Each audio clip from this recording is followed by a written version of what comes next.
1000 1400 ஆண்டுகள் பழமையான சிலைகள்லாம் வைக்கப்பட்டிருக்கக்கூடிய ஒரு இடத்துக்கு தான் இன்றைக்கி நம்ம வந்திருக்கோம். இந்த இடம் தஞ்சாவூர் அரண்மனையில் இருக்கக்கூடிய கலைக்கூடம் அப்படிங்கிற இடம் தான்.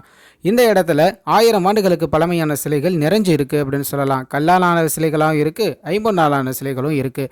இந்த இடம் பார்த்திங்கன்னா நாயக்கர்கள் தஞ்சாவூர் ஆண்டப்ப அவர்களுடைய தர்பார் மண்டபமாக விளங்கியிருந்திருக்கு. இந்த நீதி விசாரணை தண்டனை எல்லாம் வழங்குவாங்க இல்லையா, அந்த மாதிரியான இடமாக இருந்திருக்கு. பிற்காலத்தில் 1950களில் தஞ்சாவூருடைய மாவட்ட ஆட்சியராக விளங்கியவர் தான் திரு டி.கே. பழனியப்பன் அப்படிங்கிற ஒரு ஆட்சியர். இவருடைய காலத்தில் தான் இந்த நாயக்க தர்பார் மண்டபம் பார்த்தீங்க அப்படின்னா முழுமையாக இந்த மாதிரி மியூசியமாக மாற்றப்பட்டிருக்கு. இதற்கு பின்னாடி ஒரு கட்டாயமும் இருந்து வந்தது. அன்றையிலேருந்து இன்றைய வரைக்கும் பார்த்தீங்க அப்படின்னா இது போன்ற வரலாறு சிறப்புமிக்க சிலைகளாக இருக்கட்டும், பொருட்களாக இருக்கட்டும், இவை எல்லாமே பிளாக் மார்க்கெட்லையும் கிரே மார்க்கெட்லையும் விற்கப்பட்டு தான் வந்துட்டு இருக்கு. இவற்றை தடுக்கிறதுக்காக தான் இந்த மாதிரியான பொதுவெளியில் பொதுமக்களுக்கு தெரிகிற வகையிலேயே சிலைகள் எல்லாத்தையும் பாதுகாப்பாக இங்கே வச்சுருக்காங்க. உள்ளார நுழைஞ்சோனையே நம்மளுடைய வலதுபுறம் பார்த்தீங்க அப்படின்னா 2ஆம் ராசராசனும் அவருடைய மனைவியுடைய சிற்பமானது இருக்குது. இது தாராசுரத்தில் கண்டெடுத்திருக்காங்க. இந்த சிலையுடைய காலம் பார்த்தீங்க அப்படின்னா கிட்டத்தட்ட 12வது நூற்றாண்டு அப்படின்னு அவங்களே குறிப்பிட்டிருக்காங்க. இது போல் ஒவ்வொரு சிலையுடைய கீழையும் பார்த்தீங்க அப்படின்னா அந்த சிலை பற்றின சின்ன சின்ன தகவல்கள் குறிப்பிட்டிருக்காங்க. பொதுவாக 3 விஷயங்கள் கண்டிப்பாக இருக்குது. இந்த சிலை யாருடையது, அதாவது அவங்களுடைய பெயரோ இல்லைனா ஏதோ ஒரு உருவத்துடைய பெயரோ அவங்க குறிப்பிட்டிருக்காங்க. கீழே 2வதா அது எந்த இடத்துல கண்டெடுக்கப்பட்டது அப்படின்னு குறிப்பிட்டிருக்காங்க. தாராசுரம்னா தாராசுரம், பட்டீஸ்வரம்னா பட்டீஸ்வரம், இது மாதிரி எந்த ஊரோ அந்த ஊரை குறிப்பிட்டிருக்காங்க. தோராயமாக இந்த சிலை எந்த காலத்தை சேர்ந்தது அப்படிங்கிறதையும் அவங்க குறிப்பிட்டிருக்காங்க. இது மட்டும் இல்லாமல் இங்கே இருக்கக்கூடிய ஒவ்வொரு சிலைகளுமே நீங்கள் பார்த்தீங்க அப்படின்னா ரொம்பவே அழகாக வேறு வேறு அளவில் இருக்கிறதையும் நம்மளால் பார்க்க முடியும். சிவன் பார்வதியுடைய சிலை இருக்கும், இந்திரனுடைய சிலை, அக்னி பகவானுடைய சிலை, யமனுடைய சிலை, புத்தருடைய சிலைன்னு ஏகப்பட்ட இறைவனுடைய திருமேனிகளானது இங்கே குவிஞ்சிருக்கு. ஏதோ ஒரு காலகட்டத்தில் யாரோ ஒரு ராஜாவால் கட்டப்பட்ட ஒரு கோயிலில் இந்த சிலைகள் எல்லாமே கர்ப்பகிரகத்தில் இறைவனாக வீட்டிலிருந்து பூஜைகளுக்கு உரியதாக இருந்திருக்கும். இன்றைய காலகட்டத்தில் இவையெல்லாம் எங்கிருந்து முழுமையாக கண்டெடுக்கப்பட்டது, இதன் பின் என்ன வரலாறு இருக்குது அப்படிங்கிறது முழுமையாக தெரியல. அப்படிங்கிறதுனால இங்கே எல்லாமே வெறும் காட்சி பொருட்களாக வைக்கப்பட்டிருக்கு. அடுத்ததான் நம்ம இப்போ பார்க்க போகிற இடம் தான் ரொம்பவே முக்கியமான இடம். இது நாயக்கர்களுடைய தர்பார் மண்டபம். இங்கே தான் பார்த்தீங்கன்னா ஐம்பொன் சிலைகள் எல்லாமே வைக்கப்பட்டிருக்கு. ஒரு மார்பிள் சிலையும் வைக்கப்பட்டிருக்கு. இதுக்குள்ளார நம்ம நுழைஞ்சோனையே நம்மளை ஆச்சரிய கடலில் மூழ்கடிக்கிற வகையில் இங்கே ஏகப்பட்ட சுதை சிற்பங்கள் இருக்குது. பெரிய பெரிய ஓவியங்கள், அழகழகான பல வேலைப்பாடுகள் இருக்கக்கூடிய ஐம்பொன் சிலைகள்னு ஏகப்பட்ட ஒரு கலை பொக்கிஷமாகவே இந்த இடத்த நாம் சொல்லலாம். இங்கே இருக்கக்கூடிய மேலே அந்த சுதை சிற்பங்கள்லாம் இருக்கு இல்லையா, அதில் பார்த்தீங்கன்னா ராமருடைய பட்டாபிஷேகமானது ஒன்று இருக்கும். அதனாலேயே இந்த இடத்துக்கு பார்த்தீங்க அப்படின்னா ராமனுடைய வீடு அப்படின்னு ஒரு பெயரானது இருக்குது. அதாவது இந்த இடத்துக்கு மற்றொரு பேரா ராமவிலாசம் அப்படின்னு குறிப்பிடுறாங்க. மேலே இருக்கக்கூடிய அந்த ஓவியங்கள் எல்லாம் பார்த்தீங்க அப்படின்னா ஆங்காங்கே ஜன்னல் போன்ற ஒரு ஃபேக்கான அமைப்பானது இருக்குது. இது போன்ற உண்மையான அமைப்பே பார்த்தீங்க அப்படின்னா மராட்டா தர்பார் ஹால்லேயே இருக்குது. அதை நம்ம அடுத்தடுத்த பதிவுகள்லையும் காமிக்கிறோம். நாங்கள் இங்கே இருக்கக்கூடிய ஓவியங்கள் எல்லாமே நீங்கள் பார்த்தீங்க அப்படின்னா ரொம்பவே அழகாக நுணுக்கமாக வரையப்பட்டிருக்கிறத நம்மளால் பார்க்க முடியும். இங்கே பார்த்தீங்கன்னா மேலே வந்து பிரிட்டிஷருடைய சிம்பிள்லாம் இருக்கும். அதே ஒரு கடிகாரத்தை சுற்றி 2 புறமும் சிங்கம் இருக்கிறது போன்ற ஒரு ஓவியமானது இருக்கும். மேலே பார்த்தீங்கன்னா 2 பக்கமும் ஏஞ்சல் மாதிரி ரெக்கையெல்லாம் வச்சுக்கிட்டு நிறைய உருவங்கள்லாம் பறக்கிறது போலவும் ஒன்று கையை தொடுவது போலவும்லாம் வரையப்பட்டிருக்கும். கீழே பார்த்தீங்கன்னா ராமன் உட்காந்துருப்பார். அவர் மேலே வந்து கொடையானது இருக்கும். அந்த பட்டாபிஷேக காட்சி அப்படியே சுதை சிற்பமாக இருக்கும். 2 தலைகள் கொண்ட நிறைய பறவைகளுடைய ஓவியமானது இங்கே இருக்கும். ஒரு கண்ணாடியில் ஒரு பெண்ணுடைய ஓவியம் தெரிகிறது போலன்னு ஏகப்பட்ட விஷயங்கள் இங்கே வரைஞ்சிருக்காங்க. இந்த நாயக்க தர்பார் மண்டபத்தோடைய மைய பகுதியில் பார்த்தீங்கன்னா முழு உருவ சிலையானது ஒன்று இருக்குது. முழுவதும் பளிங்கு கல்லால் செய்யப்பட்ட வெண்ணிற சிலை. இந்த சிலை யாருடையது அப்படின்னா தஞ்சாவூர் நாயக்க ராஜாக்களுக்கு அடுத்ததாக மராட்டிய ராஜாக்கள் ஆண்டிருக்காங்க. 1798 1832 வரைக்கும் தஞ்சாவூர் ஆட்சி செய்த ஒரு ராஜாவுடைய பெயர் தான் 2ஆம் சரபோஜி அப்படிங்கிறது. இவர் தான் அந்த 2ஆம் சரபோஜி. இவருடைய இந்த முழு உருவ சிலை இருக்கு இல்லையா, இது முழுவதுமே செய்யப்பட்டது எங்கே அப்படின்னு பார்த்தீங்கன்னா இங்கிலாந்தில் ஃப்ளாக்ஸ்மேன் அப்படிங்கிற ஒரு சிற்பிட்ட ஆர்டர் கொடுத்து தான் செஞ்சுருக்காங்க. இதில் சுவாரஸ்யமான விஷயமே இந்த ஃப்ளாக்ஸ்மேன் சிற்பியும் இந்த ராஜாவும் பார்த்தீங்கன்னா ஒருவருக்கு ஒருவர் நேரில் பார்த்துக்கிட்டது கிடையாது. இந்த ஃப்ளாக்ஸ்மேன் சிற்பிக்கு இப்படி தான் ராஜா இருப்பார் அப்படின்னு சொல்லி அவரை பற்றின குறிப்புகள் எல்லாம் எழுதி அனுப்பியிருக்காங்க. அதோட இவரோட முழு உருவ ஓவியங்களெல்லாம் அனுப்பியிருக்காங்க. அதெல்லாம் அவர் கிரகிச்சுக்கிட்டு அது மூலியமாக தான் இந்த முழு உருவ சிலையை அவர் செஞ்சுருந்திருக்காரு. இதில் இருக்கக்கூடிய சின்ன சின்ன அந்த துணியுடைய டெக்ஸ்சராக இருக்கட்டும், மேலே இருக்கக்கூடிய நூல் போன்ற அமைப்பாக இருக்கட்டும், ஏன்னா இதில் இருக்கக்கூடிய அந்த சின்ன சின்ன விஷயங்கள் கூட ரொம்பவே நுணுக்கமாக செய்யப்பட்டிருக்கும். மேலே இருக்கக்கூடிய அந்த தலைப்பாகை இருக்கு இல்லையா, அது முழுவதும் கழட்டக்கூடிய வகையில் செஞ்சுருக்காங்க. அதே போல் இந்த சிலையை 3ஆக பிரிக்க முடியும் அப்படின்னு சொல்கிறாங்க. கீழே இருக்கக்கூடிய அந்த ஸ்வாட் போன்ற அமைப்பு இருக்கு இல்லையா, அதையும் தனியாக கலட்ட முடியும். மேலே இருக்கக்கூடிய தலைப்பாகையும் தனியாக கலட்ட முடியும். கீழே இருக்கக்கூடிய பீடத்தையும் கலட்ட முடியும்னு சொல்கிறாங்க. இந்த முழு ஒரு சிலை இருக்கக்கூடிய அந்த பீடம் பார்த்தீங்க அப்படின்னா, இந்த முழு கல் பீடம் பார்த்தீங்க அப்படின்னா காஞ்சிபுரத்துக்கு அருகே ஒரு இடத்துலேருந்து இங்கே கொண்டு வரப்பட்டது அப்படின்னு இங்கே இருக்கக்கூடிய கைடு ஒருத்தர் நமக்கு சொன்னார். இது நாயக்கர்களுடைய தர்பார்கள், ஏன் இங்கே மராட்டியர்களுடைய சிலை வைக்கப்பட்டிருக்குன்னு உங்களுக்கு கேள்வி எழுந்தது அப்படின்னா, இந்த சிலையுடைய பாதுகாப்பு காரணங்களுக்காக மாவட்ட நிர்வாகம் இங்கே வச்சுருக்காங்க. இந்த சிலைக்கு நேர் எதிரே பார்த்தீங்க அப்படின்னா நீங்கள் உள்ளார நுழைஞ்சோனையே இவரை தான் பார்ப்பீங்க. இவர் யார் அப்படின்னா விஜயராகவ நாயக்கர் அப்படிங்கிற நாயக்கர் ராஜா தான். இவருடைய ஐம்பொன் சிலையானது இங்கே வைக்கப்பட்டிருக்கு. தஞ்சை பெருவுடையார் திருக்கோயிலையும் நாயக்க மன்னர்கள் பலருடைய சிற்பங்களை நம்மளால பார்க்க முடியும். தஞ்சாவூர் வடக்கு வீதியில் இருக்கக்கூடிய காளி கோயில் அப்படின்னு அழைக்கப்படக்கூடிய ராஜகோபால சுவாமி கோயில் இருக்கு இல்லையா, இதோடைய ராஜகோபுரத்தின் கீழ்ப்பகுதியிலையும் பார்த்தீங்க அப்படின்னா 2 நாயக்க ராஜாக்களுடைய திருவுருவமானது இருக்கும். அடுத்ததாக பார்த்தீங்க அப்படின்னா இந்த விஜயராகவ நாயக்கருடைய பக்கத்திலேயே ஒரு பீரோ மாதிரியான அமைப்பில் சின்ன சின்னதாக இருக்கக்கூடிய ஐம்பொன் சிலைகள் எல்லாமே வச்சுருக்காங்க. இதில் குட்டி குட்டி விநாயகர் இருக்கார், முருகன் இருக்கார், பாண்டுரங்கன் இருக்கார், சின்ன சின்னதாக இருக்கக்கூடிய மயில், லிங்கம், நடராஜருடைய திருவுருவங்கள் எல்லாமே வைக்கப்பட்டிருக்கு. அளவில் ரொம்பவே சின்னதாக இருந்தாலும் பார்க்குறதுக்கு ரொம்பவே கலை நுணுக்கமாக சின்ன சின்ன டீட்டெயில்ஸை கூட அவங்க விட்டுறாமல் ரொம்பவே சின்ன சின்னதாக இருந்தாலும் செதுக்கியிருக்காங்க அப்படின்னு சொல்லலாம். இது எல்லாமே நீங்கள் என்ன தான் வீடியோவில் நீங்கள் பார்த்தீங்க அப்படின்னாலும் நேரில் வந்து கொஞ்சம் நேரம் டைம் ஸ்பெண்ட் பண்ணி இங்கேருந்து பார்க்குற மாதிரி வராதுங்க. உங்களுக்கு வாய்ப்பு கிடைச்சது அப்படின்னா நீங்கள் சண்டே சாட்டர்டேல தாராளமாக இந்த இடத்துக்கு நீங்கள் வரலாம். டிக்கெட் ரொம்பவே கம்மியாக தான் இருக்குது. 3-4 இடங்கள் சேர்த்து பார்க்குறதுக்கு 50 ரூபா தான் சார்ஜ் பண்ணுறாங்க. இங்கே வேறு என்னென்ன சிற்பங்கள்லாம் இருக்குது அப்படின்னா சிவன் பார்வதியோடைய சிற்பம் இருக்குது, விதவிதமாக இருக்கக்கூடிய விநாயகருடைய சிற்பங்கள் இருக்குது, மீனாட்சி அம்மன், அப்புறம் கல்யாண சுந்தரேஸ்வரருடைய சிற்பம், அப்புறம் பைரவருடைய சிற்பம், கிருஷ்ணனுடையது, திருஞான சம்பந்தருடையது, அப்பருடையது, ஒரு ராஜாவோட மந்திரியுடைய ஒரு சிற்பமானது இங்கே இருக்குது. இதில் முன்பே குறிப்பிட்டது போல் இந்த சிலை எங்கே கிடைச்சது, இப்போ திருவெண்காடுனா திருவெண்காடு, 11வது நூற்றாண்டா 11வது நூற்றாண்டு, சிலையுடைய பெயர் பைரவர்னு எல்லா விஷயங்களுமே அழகாக குறிப்பிட்டிருக்காங்க.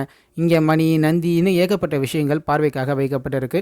ஒவ்வொரு மியூசியமுக்கும் கண்டிப்பாக அங்கே ஒரு ஹாட் பீஸ் அப்படின்றது இருக்கும். அதாவது இந்த மியூசியமுக்கு நீங்கள் போனீங்க அப்படின்னா கண்டிப்பாக இந்த விஷயத்தை பார்க்காம வரக்கூடாது அப்படின்னு சொல்லிட்டு, அப்படி தான் இங்கே இருக்கக்கூடிய இந்த கலைக்கூடத்தோடைய ஹாட் பீஸ் அப்படின்னு பார்த்தீங்கன்னா 3 சிற்பங்களை நம்ம சொல்லலாம். பறவை நாச்சியாருடைய சிற்பமும் சுந்தரமூர்த்தி நாயனாருடைய சிற்பமும் இங்கே இருக்கும். அதே போல் கல்யாண சுந்தரேஸ்வரருடைய சிற்பமும் பக்கத்திலே பார்த்தீங்க அப்படின்னா ரிஷபதேவருடைய சிற்பமானது இருக்கும். இங்கே ரிஷபம் இல்லை அப்படின்னாலும் பார்த்தீங்கன்னாலும் இந்த சிற்பம் வந்து முழுமையான ஒரு சிற்பமாகவே நாம் ஏற்றக்கூடிய வகையில் தான் இருக்கும். அடுத்ததாக பார்த்தீங்க அப்படின்னா பக்கத்திலே பைரவருடைய சிற்பமானது இருக்குது, கண்ணப்ப நாயனாரோட சிற்பம் இருக்குது, அப்பருடைய சிற்பம், பார்வதி, மீனாட்சின்னு ஏகப்பட்ட இறைவனுடைய திருமணிகள் எல்லாமே தொடர்ச்சியாக வைக்கப்பட்டிருக்கு. இந்த மியூசியமுடைய ஹார்ட் பீஸ் பற்றி நான் சொல்லியிருந்தேன் இல்லையா, அந்த சிலைகளுக்கு தான் நம்ம இப்போ திரும்ப வந்திருக்கோம். இங்கே இருக்கக்கூடிய இப்போ நம்ம பார்த்துட்டு இருக்கக்கூடிய சிலை பார்த்தீங்க அப்படின்னா திருமாலுடைய சிலை. அதாவது சிவனுக்கும் பார்வதிக்கும் கல்யாணம் நடக்கும் பொழுது பெருமாளும் லட்சுமியும் அங்கே உடன் இருக்காங்க. இதுதான் இந்த சிற்பத்துடைய முழுமையான ஒரு வடிவம். இதில் இருக்கக்கூடிய சின்ன சின்ன விஷயத்தையும் நம்ம நோட் பண்ணணும் அப்படின்னா கீழே இருக்கக்கூடிய அவங்க நிற்கக்கூடிய பீடம் இருக்கு இல்லையா, இது எல்லாமே பார்த்தீங்கன்னா ஒன்றோட ஒன்று இணையிற வகையில் ஒரே பீடமாக செஞ்சுருந்துருப்பாங்க. விஷ்ணு மட்டும் கொஞ்சம் தனியாக நிற்கிறது போன்று இருக்கும். ஏன்னா சிவனுக்கு பக்கத்தில் ரொம்பவே நிற்க வச்சோம் அப்படின்னா இவருடைய ஆயுதங்கள்லாம் ஒன்று கொண்டு இடிச்சு கொண்டதுனால கொஞ்சம் தனியாக நிற்க வச்சுருக்காங்க. மேலே இருக்கக்கூடிய அந்த கிரீடமாக இருக்கட்டும் இவை எல்லாமே நுணுக்கமாக செய்யப்பட்டிருக்கும். இந்த கல்யாண சுந்தரனுடைய சிற்பம் பார்த்தீங்க அப்படின்னா திருவெண்காடில் கண்டெடுக்கப்பட்டதாக சொல்கிறாங்க. சிலையுடைய பின்புற போய் நீங்கள் பார்த்தீங்க அப்படின்னா லக்ஷ்மியோடைய சிற்பமானது ரொம்பவே நுணுக்கமாக இருக்கிறத நம்மளால் தெரிஞ்சுக்க முடியும். பொதுவாக நம்ம ஒருவரை அரவணைச்சு நிற்கிறோம் அப்படின்னா நம்மளுடைய கை பார்த்தீங்கன்னா அவங்களுடைய இடுப்புலையோ இல்லைனா வந்து கையையோ பிடிச்ச நிலைமையில் இருக்கும் இல்லையா, அது மாதிரி அந்த விஷயத்தை கூட விட்டுறாமல் ரொம்பவே டீட்டெயிலாக செதுக்கியிருக்காங்க. பக்கத்தில் இருக்கக்கூடிய அந்த ரிஷபதேவருடைய சிற்பம் பார்த்தீங்க அப்படின்னா அவருடைய கையானது ரிஷபத்து மேலே நிற்கிறது போல் இருந்திருக்கும் போல். ஆனால் ரிஷபம் கிடைக்கலையா என்னங்கிறது தெரியல. இங்கே வந்து பார்வதியும் ரிஷபதேவர் மட்டும்தான் இருக்காங்க. இந்த ரிஷபதேவருடைய முழு உருவ சிலை பார்த்தீங்க அப்படின்னா பல ஆங்கில நாளிதழ்களில் வந்திருக்கு. சோழர்களும் செப்பு திருமேனிகளும்னு ஒரு புக்கு கூட இருக்குது. அந்த புக்கிலையும் இந்த சிலையானது குறிப்பிடப்பட்டிருக்கு. அடுத்ததாக 63 நாயன்மார்களில் ஒருவராக விளங்கக்கூடியவர் தான் கண்ணப்ப நாயனார். வேடர் குலத்தில் பிறந்த இவருடைய சிற்பமானது பார்த்தீங்க அப்படின்னா முழுவதும் அந்த தோளால் செய்யப்பட்ட ஆடைகளை அவர் அணிஞ்சிருக்கிறது போலவும், கையில் அவர் கண்ணிலிருந்து பிடுங்கி வச்சிருக்கக்கூடிய கண்மணி இருக்கிறது போலவும், காலில் அவர் செருப்பு அணிஞ்சிருக்கிறது போலவும் ரொம்பவே நுணுக்கமாக செய்யப்பட்டிருக்கும். அடுத்ததாக பார்த்தீங்க அப்படின்னா பக்கத்திலே பட்டினத்தாருடைய சிற்பமானது இருக்குது. அடுத்ததாக வீணா தட்சிணாமூர்த்தியோடைய சிற்பமானது இருக்குது. இதுலேயும் பார்த்தீங்க அப்படின்னா அந்த வீணை போன்று வாசிக்கிறது போன்ற கை அமைப்பானது வைக்கப்பட்டிருக்கிறது ரொம்பவே அழகாக இருக்குது. இதுலேயும் பார்த்தீங்கன்னா அந்த வீணை அப்படிங்கிறது இல்லை. அடுத்ததாக இங்கே இருக்கக்கூடிய மற்ற சிலைகளை பார்க்கலாம் அப்படின்னு சொல்லிட்டு அந்த முடிச்ச இடத்துலேருந்து அப்படியே இந்த பக்கம் வந்தோம் அப்படின்னா இங்கே முதுமக்கள் தாலி மாதிரி ஒரு தாலிலாம் வச்சுருக்காங்க. ஆனால் இது 50 சிலைகள் இருக்கக்கூடிய இடத்துல இது ஏன் இங்கே வைக்கப்பட்டிருக்கு அப்படிங்கிறது நமக்கு தெரியல. அடுத்ததாக மற்ற சிலைகள்லாம் நம்ம பார்த்துட்டு வரும் பொழுது இங்கே ஒரே மாதிரியான தோற்றம் கொண்ட திருஞான சம்பந்தருடைய சிலையும் கிருஷ்ணனுடைய சிலையும் இருக்கும். நீங்கள் பார்த்தீங்கன்னா 2 பேரும் ஒரே மாதிரி இருப்பாங்க. ஆனால் கால் மட்டும் இடது கால் வலது கால் மாறி இருக்கிறத வச்சு நம்மளால் அடையாளங்களானது கண்டுபிடிக்க முடியும். இங்கே இருக்கக்கூடிய ஒவ்வொரு சிலையுமே பார்த்தீங்கன்னா அதோடைய ஆடைகள் இருக்கு இல்லையா, இடையாடை இருக்கு இல்லையா, இது வந்து ஒவ்வொன்றுமே பார்த்தீங்கன்னா வேறு வேறு பேட்டர்ன்ஸில் இருக்கும்.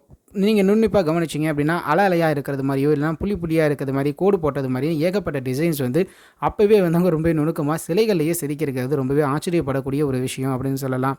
இப்போ பார்த்தீங்கன்னா நடராஜருக்குன்னு சொல்லி இங்கே தனியாக ஒரு அமைப்பானது இருந்தது. அங்கே வந்து இப்போ கட்டுமான பணிகள்லாம் நடந்துகிட்ருக்கு. அப்படிங்கிறதுனால எக்ஸ்டென்ஷன் ஹால் அப்படிங்கிற இடத்துல இந்த 50 சிலைகள் எல்லாமே வச்சுருக்காங்க.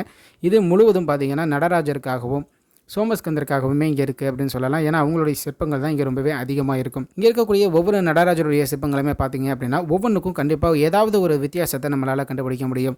கை முத்திரைகளாக இருக்கட்டும், இல்லைனா கால் நகங்களாக இருக்கட்டும்னு ஏதோ ஒன்று நீங்கள் கவனிச்சிங்கன்னா கண்டிப்பாக வித்தியாசங்களை நம்மளால் கவனிக்க முடியும். இந்த இடத்துல பார்த்தீங்கன்னா அதிகமாக சோமஸ்கந்தருடைய சிற்பமானது இருக்கும். அதாவது ஒரு பக்கம் பார்த்தீங்கன்னா சிவன் இருப்பாங்க, பார்வதி இருப்பாங்க, நடுப்புற பார்த்தீங்க அப்படின்னா முருகன் இருப்பார். அதனால தான் சோமஸ்கந்தர் அப்படின்னு சொல்லுவாங்க. பொதுவாக இந்த மாதிரியான சிலைகள் பார்த்தீங்க அப்படின்னா கோயில்களில் தான் இருக்கும். அப்போனா இங்கே இத்தனை ஐம்பொன் சிலைகளானது இருக்குது அப்படின்னா இவையெல்லாம் ஏதோ ஒரு கோயிலுக்கு உரிமைப்பட்டதாக இருக்கும். இல்லைனா உரிமைப்பட்ட கோயிலானது பகைவர்களுடைய காலத்தில் அழிக்கப்பட்டதுனால அந்த மாதிரி கோயிலை இன்றைக்கி இல்லாமல் கூட இருக்கும். இங்கே ஒரு இடத்துல மட்டுமே இவ்வளவு ஐம்பொன் சிலைகளும் இவ்வளவு கற்சிலைகளும் இருக்குது அப்படின்னா அந்த காலத்தில் எவ்வளவு கோயில்கள் இருந்திருக்கும் அப்படின்னு நீங்கள் கற்பனை பண்ணி பாருங்கள். இன்றைக்கி மட்டும் கிடையாதுங்க, அன்னைக்குமே இதே பிரச்சனை தான் இருந்திருக்கு. ஒரு ஆட்சியில் ஒரு திட்டமானது கொண்டு வருவாங்க. அடுத்த ஆட்சியில் வரும்பொழுது அது நல்ல திட்டமாகவே இருந்தாலும் அந்த திட்டத்தை அப்படியே கைவிட்டுட்டு மற்ற வேலைகளை பார்க்க ஆரம்பிச்சிருவாங்க. உதாரணமாக தமிழ்நாட்டிலே பார்த்தீங்கன்னா ஒரு சட்டமன்றம் கட்டப்பட்டது, அப்புறம் அது மருத்துவமனையாக மாற்றப்பட்டது. இது மாதிரி ஏகப்பட்ட விஷயங்கள்லாம் நடந்திருக்கு வெறும் ஜனநாயக முறையில் இப்போ நடந்துட்டு இருக்கக்கூடிய ஆட்சியிலேயே. அப்போ ராஜாக்களுடைய ஆட்சியில் என்னென்னலாம் நடந்திருக்கும்னு யோசிச்சு பாருங்க. எப்படி கட்டவிழ்க்கப்பட்ட அந்த வன்முறைகள்லாம் இருந்திருக்குன்றதை யோசிச்சு பாருங்க. தஞ்சாவூர் பெரிய கோயிலின் 1000வது ஆண்டு விழா நிறைவு விழாவில் ஒரு ராஜராஜனுடைய சிலையானது அமைக்கப்பட்டது. இதை ஓவியர் ஜே.பி. கிருஷ்ணா அப்படின்றவங்க சென்னையிலேருந்து வழங்கியிருந்தாங்க. அந்த சிலையும் இங்கே வைக்கப்பட்டிருக்கு. முழுவதும் பார்த்தீங்க அப்படின்னா ரொம்பவே கலை நுணுக்கத்தோட ரொம்பவே கம்பீரமாக நிற்கிறது போல் ராஜராஜனுடைய சிலையானது இங்கே அமைக்கப்பட்டிருக்கு. அதோட அருகிலேயே பார்த்தீங்க அப்படின்னா பெரிய கோயிலுடைய சின்ன ஒரு சிற்பமானது இருக்குது. இதே போல் பக்கத்திலே பார்த்தீங்க அப்படின்னா நாகூர் தர்காவுடைய சின்ன ஒரு சிற்பமானது இருக்குது. அதன் அருகிலேயே வேளாங்கண்ணியில் இருக்கக்கூடிய தேவாலயத்துடைய சின்ன சிற்பமானதும் இருக்குது. இது முழுவதுமே பார்த்தீங்கன்னா அந்த கட்டிடக்கலை அமைப்புகளை நம்ம மேலிருந்து பார்க்குறதுக்கு தெரிஞ்சுக்கிறதுக்கு உதவிகரமாக இருக்குது. இந்த இடத்துல ஹாட் பீஸ் அப்படின்னு பார்த்தீங்கன்னா முழுக்க நடராஜர் தான். ஏன்னா இந்த இடம் முழுமையாகவே பார்த்தீங்க அப்படின்னா நடராஜருடைய ஆளுகை கீழே இருக்கிறது போல் எந்த திசைக்கு நீங்கள் திருமணிங்களாலும் நடராஜருடைய திருமணிகளானது இருக்கும். இது மட்டும் இல்லாமல் இங்கே இருக்கக்கூடிய சின்னதாக மேஜை போன்ற அமைப்பில் பழங்காலத்தில் பயன்படுத்தப்பட்ட காப்பர் நாணயங்கள் எல்லாமே வச்சுருக்காங்க. ராஜராஜ சோழனுடைய காலத்தில் பயன்படுத்தப்பட்ட காப்பர் நாணயங்களாக இருக்கட்டும், உலகப்போர் சமயங்களில் வழங்கப்பட்ட பதக்கங்களாக இருக்கட்டும், இவை எல்லாமே பொதுமக்களுடைய பார்வைக்காக இங்கே வைக்கப்பட்டிருக்கு. இங்கே இருக்கக்கூடிய இந்த சிலைகள் எல்லாமே நம்ம பார்த்து முடித்தோன்னே ஒரு சிலையை நம்ம கண்டிப்பாக பார்க்கணுன்னு நம்ம கிட்டக்க போய் பார்த்தோம். அது ஒரு நடராஜருடைய சிலை. 17லேருந்து 18வது நூற்றாண்டில் இங்கே தஞ்சாவூரில் கண்டெடுக்கப்பட்ட சிலை அப்படின்னு சொல்கிறாங்க. மற்ற நடராஜருடைய சிற்பங்கள்லேருந்து இந்த சிலை முழுவதுமாக வேறுபட்டதாக இருக்குது. மொத்தமாக பார்த்தீங்கன்னா பரதநாட்டியத்தில் 108 கரண வகைகள் இருக்குது அப்படின்னு சொல்லுவாங்க. அதாவது 108 போஸ்டர்ஸ் இருக்குது அப்படின்னு சொல்லுவாங்க. நம்ம பொதுவாக ஒரே போஸ்டில் இருக்கக்கூடிய நடராஜர் சிற்பங்களை தான் பார்த்துருப்போம். இங்கே இருக்கக்கூடிய இந்த போஸ்ட் இருக்கக்கூடிய நடராஜர் சிற்பமானது சற்றே வேறுபடையதாக இருக்குது. சற்றே பார்த்திங்கன்னா வித்தியாசமானதாக நமக்கு தோற்றமளிக்கக்கூடியதாக இருக்குது. அடுத்ததாக வெளியில் இருக்கக்கூடிய முக்கியமான கற்சிலைகளெல்லாம் நம்ம பார்ப்போம் அப்படின்னு சொல்லி வெளியில் வந்திருக்கோம். இந்த மியூசியமுக்கு நம்ம உள்ள நுழைஞ்சோன்னே நமக்கு கண்ணுக்கு படக்கூடிய முதல் விஷயம் அப்படின்னா இங்கே இருக்கக்கூடிய அந்த ஆயுத கோபுரம்னு அழைக்கப்படக்கூடிய இந்திரா மந்திரம் என்ற அமைப்பு தான். இந்த அமைப்புக்கு நேர் கீழே பார்த்தீங்க அப்படின்னா ஒரு புகழ்மிக்க ஒரு கற்சிற்பமானது இருக்குது. இது 12வது நூற்றாண்டை சேர்ந்ததுன்னும் தாராசுரத்தில் கண்டெடுக்கப்பட்டது அப்படின்னு இங்கே தகவல் பலகையில் அவங்க குறிப்பிட்டிருக்காங்க. இந்த சிற்பத்தை சுற்றி பார்த்தீங்க அப்படின்னா பூதகணங்கள்லாம் இசைக்கருவிகள் தாளமிடுவது போலவோ இல்லைனா இசைக்கருவிகள் மீட்டுவது போலவும் இருக்கும். நடுப்பில் இருக்கக்கூடிய இந்த பிக்ஷாண்டனுடைய சிற்பம் பார்த்தீங்க அப்படின்னா ரொம்பவே உயரமானதாக கம்பீரமானதாக இருக்கும். ஏன்னா நம்ம பக்கத்தில் நின்னோம் அப்படின்னா அவருடைய இடுப்பளவோ இல்லைன்னா நெஞ்சளவோ தான் வருவோம், அந்த அளவுக்கு இருக்கும். அவரை சுற்றி பார்த்தீங்கன்னா சில மங்கைகளுடைய சிற்பமானதும் வைக்கப்பட்டிருக்கு. இந்த பிக்ஷாண்டனார் சிலைக்கு அருகிலேயே பார்த்தீங்க அப்படின்னா இந்த வீடியோவோட முற்பகுதியில் சொன்னது மாதிரி கிட்டத்தட்ட 1200 ஆண்டுகள் பழமையான இங்கே ஒரு சிற்பமானது இருக்குது. சிவனை சாக்கிய முனிவர்கள் வழிபடுவது போன்ற தோற்றத்தில் இருக்குது. இந்த சிலை பார்த்தீங்கன்னா திருவலஞ்சுழி அப்படின்ற ஒரு இடத்துல கிடச்சிருந்துருக்கு. அதாவது கும்பகோணத்துக்கு போகிற வழியில் இருக்கு இல்லையா திருவலஞ்சுழி, வெள்ளப்பிள்ளை விநாயகர் இருக்கிற இடம், அந்த இடத்துல கிடச்ச ஒரு சிற்பம் இது. இதனுடைய அருகிலேயே பார்த்தீங்கன்னா முழு உருவத்தில் புத்தர் அமர்ந்த நிலையில் இருக்கிறது மாதிரியான ஒரு சிற்பமானது இருக்குது. இது 11வது நூற்றாண்டில் மதகரம் அப்படின்ற இடத்துல கிடச்சிருந்துருக்கு. இங்கே இருக்கக்கூடிய இந்த ஆயுத மடியில் வேலைகள் நடந்துகிட்ருக்கு அப்படிங்கிறதுனால நம்மளால் மேலே போக முடியல. அதனால் நம்ம மற்றொரு பதிவில் இது கண்டிப்பாக மேலே போய்ட்டு அங்கே என்னென்னலாம் இவங்க புதுசாக வடிவம் வச்சுருக்காங்கிற விஷயங்கள்லாம் நம்ம பார்த்து தெரிஞ்சுக்கலாம். வெளியில் வரக்கூடிய இடத்துல பார்த்தீங்க அப்படின்னா ஒரே கல்லால் செய்யப்பட்ட கஜசம்ஹார மூர்த்தியுடைய சிற்பமானது இருக்குது. இதுவும் இந்த இடத்துல ரொம்பவே புகழ்மிக்க ஒரு சிற்பம். இந்த இடத்த நம்ம இங்கெல்லாம் பார்த்து முடிச்சுட்டு வெளியில் போய் அடுத்ததாக அங்கே இருக்கக்கூடிய மற்ற இடங்களை பார்க்கலாம் அப்படின்னு நம்ம வந்தோம். இந்த இடத்துல பார்த்தீங்கன்னா மணிக்கூண்டு போன்ற ஒரு அமைப்பானது இருக்குது. இதற்கு பார்த்தீங்கன்னா தொல்லக்காது மண்டபம், மணிக்கூண்டு, இது மாதிரி 7 மணி மண்டபம் அப்படின்னு சொல்லிட்டு மணி கோபுரம் அப்படின்னு ஏகப்பட்ட பெயர்களால் இந்த மண்டபமானது அழைக்கப்படுது. செஞ்சியில் பார்த்தீங்க அப்படின்னா இதே போன்ற ஒரு அமைப்பானது இருக்கும். அதாவது செஞ்சியில் இருக்கக்கூடிய அரண்மனையிலையும் இதே போன்ற ஒரு அமைப்பானது இருக்கும். இங்கேயும் இதே போன்ற ஒரு அமைப்பானது இருக்குது. கீழே இருக்கக்கூடிய சில அமைப்புகள்லாம் பார்த்தீங்கன்னா மண்ணில் மறைஞ்சிருந்ததாகவும் அகழ்வாராய்ச்சியின் போது தான் இவை எல்லாமே தோண்டி எடுக்கப்பட்டது அப்படின்னு சொல்கிறாங்க. இன்னைய வரைக்குமே தஞ்சாவூர் அரண்மனையை சுற்றி இருக்கக்கூடிய பகுதிகளெல்லாம் ஏதாவது ஒரு வீடுக்கோ இல்லைனா கிணறோ இல்லைனா ஏதோ ஒரு வகையில் ஒரு துக்குழி தோண்டுறாங்க அப்படின்னா அங்கே இன்னும் வரலாறு சிறப்புமிக்க சின்ன சின்ன விஷயங்கள் எல்லாமே கிடைச்சிட்டு தான் வந்துட்டு இருக்கு. தஞ்சாவூரில் இப்போ சமீபத்தில் நடந்து முடிஞ்ச புத்தக கண்காட்சி இருக்கு இல்லையா, அந்த புத்தக கண்காட்சிக்காக இங்கே பள்ளம் தோண்டும் போது கூட ஒரு கல்லாலான தூணானது கிடைச்சிருக்கு அப்படின்னு சொல்கிறாங்க. இது மாதிரியான நிறைய விஷயங்கள் இன்னும் மண்ணுக்குள்ளார புதைஞ்சு இருக்கு. இங்கே இருக்கக்கூடிய இந்த சதுரமான இடம் வந்து ராஜாக்களுடைய காலத்தில் இங்கே ஒரு நீர்நிலையானது இருந்தது அப்படின்னு சொல்கிறாங்க. ஒரு வரலாற்று ஆய்வறிஞர்கள்ட்ட பேசிகிட்டு இருக்கும்பொழுது அவர் எனக்கு என்ன சொன்னார் அப்படின்னா, இந்த இடத்துல வந்து நாயக்க ராஜா வந்து ஒரு படியாக இறங்கி வந்து இங்கே குளிக்க வருவார் அப்படின்ற மாதிரி சொன்னாங்க.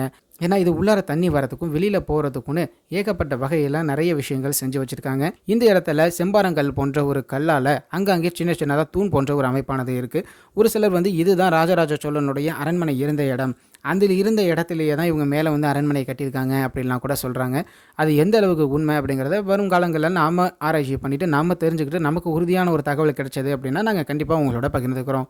இங்கே இருக்கக்கூடிய மற்ற இடங்கள்லாம் நம்ம பார்க்கலாம் அப்படின்னு சொல்லிட்டு சும்மா அப்படியே அங்கே வந்து சுற்றி வந்து பார்த்தோம். அங்கே பார்த்தீங்கன்னா நிறைய சின்ன சின்ன தண்ணி போகிறதுக்கான பாதைகள்லாம் இருக்கிறது போலவும் ஒரு சில இடங்கள் வந்து முழுமையாக அடைச்சிருந்தது அந்த இடம்லாம். அதை சுற்றி நம்ம வரும் பொழுது பார்த்தீங்க அப்படின்னா கீழேருந்து தளம் உயர்த்தப்பட்டு அதுக்கு மேலே சின்ன சின்னதாக வேலைப்பாடுகள் இருக்கக்கூடிய நிறைய விஷயங்களை நம்மளால் பார்க்க முடிஞ்சது. மேலே பார்த்தீங்கன்னா ஒரு 3-4 காவல் கோபுரங்கள் போன்ற ஒரு அமைப்பானது இருக்குது. இதுக்கு மேலே அந்த 7 மாடி சொன்ன இல்லையா, அதுக்கு போகிறதுக்கு வந்து இப்போதைக்கு அனுமதி இல்லை அப்படின்னு சொல்லிட்டாங்க.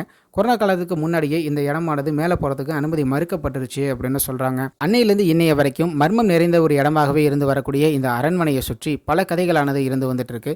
அதில் இருக்கக்கூடிய உண்மை தன்மைகளை நாம் கண்டறிஞ்சு நம்ம கண்டிப்பாக உங்களுக்கு சொல்கிறோம். நம்மளுடைய சேனலை சப்ஸ்கிரைப் பண்ணி வச்சுக்கோங்க. இந்த வீடியோ உங்களுக்கு கண்டிப்பாக பிடிச்சிருக்கும் அப்படின்னு நம்புகிறோம். வீடியோ பிடிச்சிருந்தது அப்படின்னா லைக் பண்ணுங்கள், உங்களுடைய நண்பர்களுக்கும் பகிர்ந்து ஷேர் பண்ணுங்கள்.